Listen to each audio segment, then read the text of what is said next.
লম্বা দিয়ে একজন ফুটবলার, ঠিক যেন ইতালির গোলরক্ষক জিনলুইজি দোন্নারুমার মতো।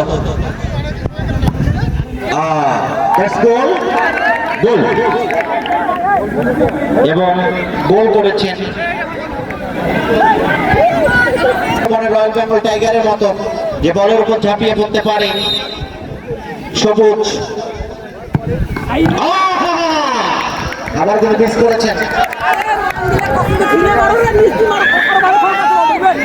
এবং কালীবাজারের সামনে ইতিমধ্যে কিন্তু এক গোলে এগিয়ে রয়েছে কালীবাজার। আর এক রেখে জয়টি মেরে ফলাফল শূন্য।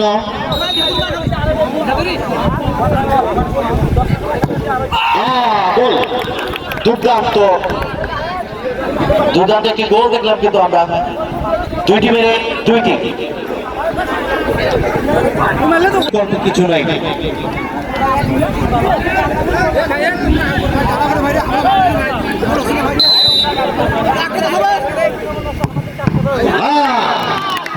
চমৎকার আসতে প্রস্তুত গোলকিপার আরাফাত। গোল গোল এবং ফলাফল দেখে বোঝা যাচ্ছে কালীর বাজার জয়। কালীর বাজার জয়। সবাই সুযোগ ভালো থাকবে, সুস্থ থাকবে।